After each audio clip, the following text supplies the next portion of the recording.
지인이나 다른 사람들과 대화를 하고 나서 지나서 돌이켜보면 스스로가 착해 보이기만 하고 생각 수준은 낮아 보이게 되었다고 생각하는 경우가 있지 않으세요? 말은 부드러운데 가볍지 않고 태도는 공손한데 만만하지 않은 사람으로 보이게 되게 원하시죠? 오늘 이야기는 바로 이 지점에서 시작합니다. 착하다는 이유로 가볍게 보였던 순간들, 말을 낮췄다는 이유로 능력까지 낮게 평가받았던 경험들, 그 억울함이 잘못된 것이 아니었다는 점을 확인하는 시간이 될 것입니다. 지금부터 드릴 이야기는 누군가를 이기는 법이 아니라 굳이 싸우지 않아도 품격과 깊이를 동시에 지키는 사람들의 공통점입니다. 착해 보이는데 동시에 쉽게 무시할 수 없는 분위기를 가지고 생각의 깊이가 느껴집니다. 마지막까지 보시면 왜 어떤 사람은 말이 적어도 무게가 느껴지는지 자연스럽게 이해하게 되실 겁니다. 1장 소개합니다.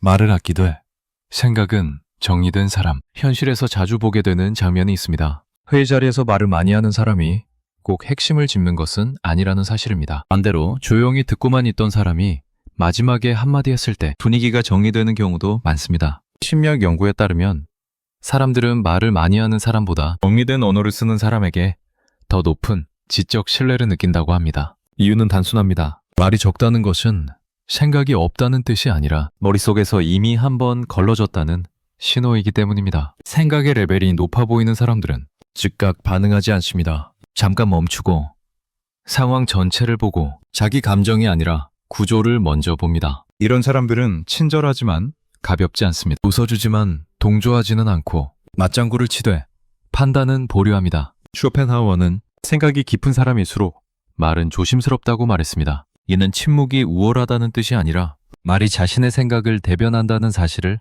알고 있기 때문입니다. 정리하자면 착하지만 생각의 레벨이 높아 보이는 첫 번째 특징은 말의 양이 아니라 말의 밀도입니다. 이 사람들은 조용하지만 공백이 허술하지 않습니다. 2장 소개합니다. 기준이 분명한 사람. 중년이 되면 특히 많이 겪는 일이 있습니다. 착하다는 이유로 부탁이 몰리고 거절하지 못한다는 이유로 일이 쌓이는 상황입니다. 생각의 레벨이 높은 사람들은 여기서 다르게 행동합니다. 이들은 기본적으로 친절하지만 모든 요구를 받아들이지는 않습니다. 심리학에서는 이를 내적 기준의 안정성이라고 부릅니다. 자기 기준이 분명한 사람은 상대의 요구에 흔들리지 않고 감정적으로 휘둘리지도 않습니다. 이런 사람들은 거절할 때도 공격적이지 않습니다. 변명하지 않고 목소리를 높이지도 않습니다. 그저 그건 제 상황에서는 어렵습니다 라고 말할 뿐입니다. 이 태도는 상대에게 묘한 인상을 남깁니다. 무례하지도 않은데 더 이상 밀어붙이기 어렵다는 느낌입니다. 이때 사람들은 본능적으로 느낍니다. 아, 이 사람은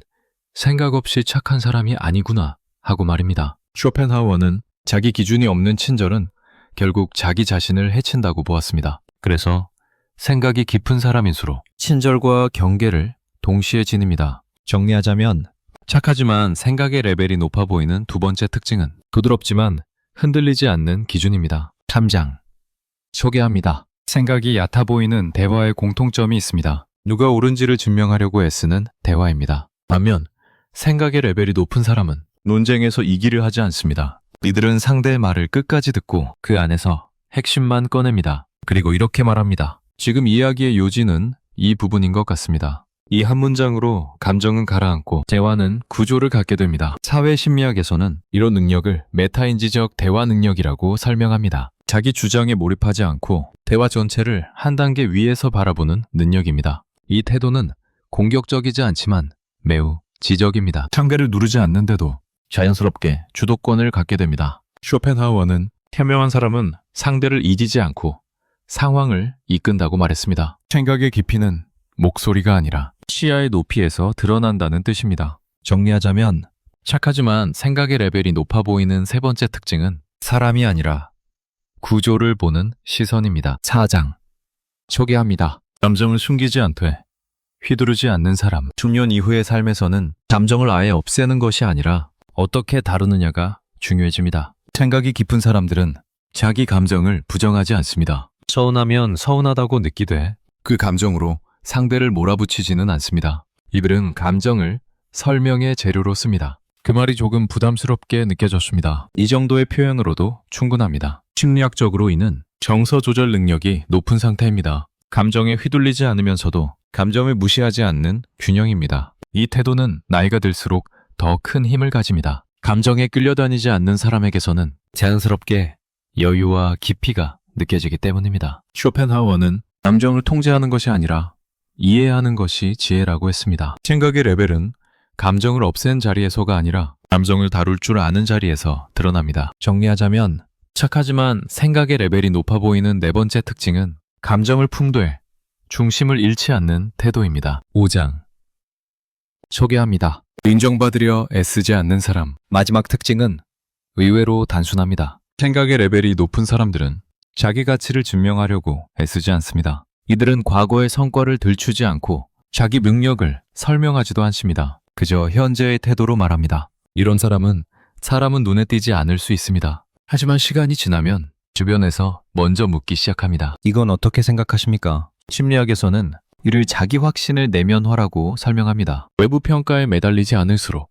사람은 오히려 더 신뢰를 받습니다. 쇼펜하우어는 자기를 증명하려는 순간 이미 낮아진다고 했습니다. 조용한 확신은 설명이 필요 없기 때문입니다. 정리하자면 착하지만 생각의 레벨이 높아 보이는 다섯 번째 특징은 인정 욕구가 드러나지 않는 안정감입니다. 이를 모두 정리해보면 오늘 이야기의 핵심은 단순합니다. 착하다는 것은 약점이 아니며 생각이 깊다는 것은 공격적인 태도에서 나오지 않습니다. 그동안 착하다는 이유로 가볍게 여겨졌던 경험이 있으셨다면 그 감정은 틀리지 않았습니다. 다만 세상이 그것을 알아보는데 시간이 걸렸을 뿐입니다. 말을 아끼고 기준을 지키고 상황을 보고 감정을 다루며 굳이 자신을 증명하지 않는 태도. 이 다섯 가지는 나이가 들수록 더 단단해지는 힘입니다. 이 채널의 이야기가 자신을 바꾸라고 재촉하지는 않겠습니다. 다만 지금까지 지켜온 태도가 이미 충분히 깊었다는 점은 조용히 확인해드리고 싶습니다. 영상이 마음에 드셨다면 구독과 좋아요로 함께 해주셔도 좋겠습니다. 다음 이야기에서는 말투 하나로 품격이 달라지는 순간에 대해 이야기해보겠습니다.